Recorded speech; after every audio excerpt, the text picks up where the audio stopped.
I'm not ashamed. Did Jesus have the power to come down from the cross? This is the question that we seek to answer today as we continue our verse-by-verse study of the book of Matthew on walking through the Bible. It's worth the glory of his cross. If you have a Bible with you, you can turn to Matthew chapter 27. We're going to be reading from verses 32 to 44. If you don't have a Bible, don't worry. Just follow along with us on the screen. The version that we'll be reading from is the New King James Version. So, Matthew chapter 27, beginning at verse 32. Now as they came out, they found a man of Cyrene, Simon by name. Him they compelled to bear his cross. And when they had come to a place called Golgotha, that is to say, place of a skull, they gave him sour wine mingled with gall to drink. But when he had tasted it, he would not drink.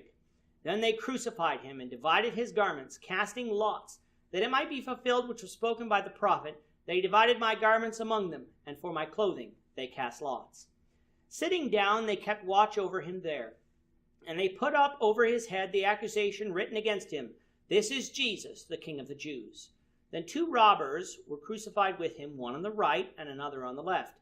And those who passed by blasphemed him, wagging their heads and saying, "You who destroy the temple and build it in 3 days, save yourself. If you are the Son of God, come down from the cross."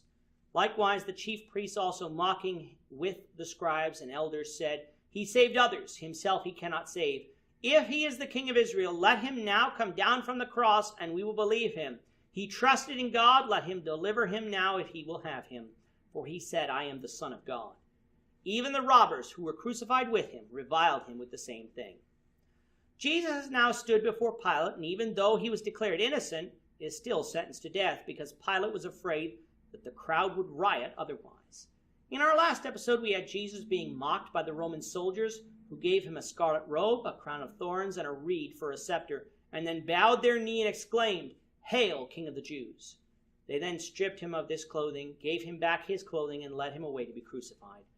Part of the crucifixion process is that the person who was being crucified would have to carry their own cross to the place of crucifixion. Now, we often see this being depicted in movies as Jesus bearing the entire cross, the lower T-shaped structure. But we must remember that the Romans crucified many people.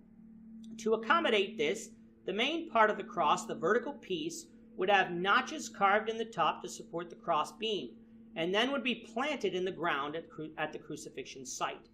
The only piece that would then be removed would be the cross beam, horizontal piece.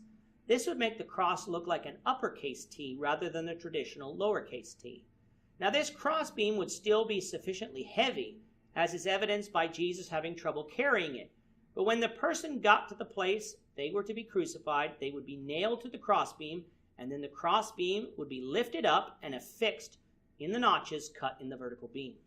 By the time that Jesus was called on to carry the crossbeam, he had been beaten by the Jews, beaten by the Romans, and so his body had suffered considerable damage. Add to the fact that he had been up all night, and likely for a period of 24 hours by this point, and he was extremely tired. Add to that all of the mental anguish he suffered during the whole ordeal, and it's no wonder then that Jesus would have difficulty bearing the cross. So along the way they found a man, Simon of Cyrene, and compelled him to bear the cross. By reading this account and Luke's account, we come to understand that Simon didn't bear Jesus' cross by himself, but that Simon followed on behind Jesus and helped bear his cross. The place of crucifixion was called Golgotha, which was outside the city of Jerusalem. The name of the place means place of the skull, a suiting name for a crucifixion site. When they got there, they gave Jesus sour wine mingled with gall. According to Smith's Bible Dictionary and Funk and Wagnall's Standard Bible Dictionary, this gall was from the poppy plant that was prevalent in Palestine. The mixture was slightly alcoholic and would serve as a numbing agent for the pain. However, when Jesus tasted it, he would not drink, for he was not going to dull any of the pain that he would suffer. The Bible then simply states they crucified him. Movies depicting the crucifixion make abundantly clear the horrific nature of crucifixion. The Bible spares us those details, for they are not necessary to describe. What was important is that we understand the agony that he endured, yes, but that this was a sacrifice for sin, for his body was hung on that cross for us, and his blood was shed for us. If the Bible wanted us to remember every last detail, it would have told us.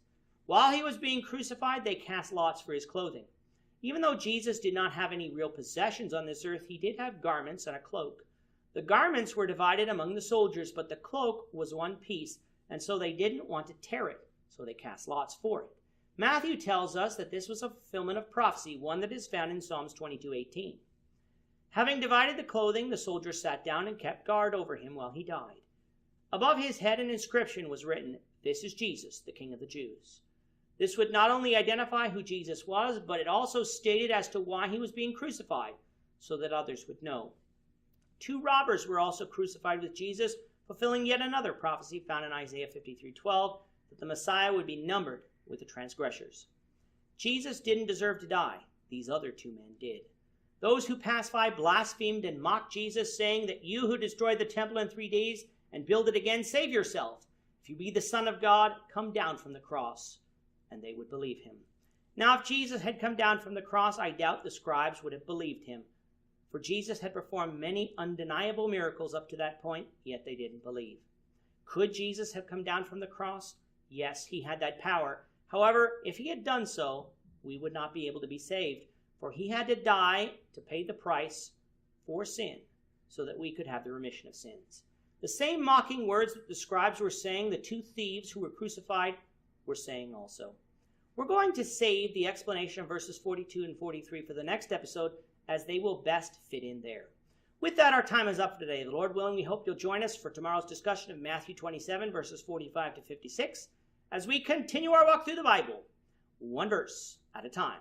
I'm not ashamed. Thank you for watching today's episode. We hope that you found it edifying and ask that you not only subscribe to our channel and podcast, but that you like and share this episode among your friends, so that the saving gospel of Jesus Christ can go out to the whole world. Of his cross.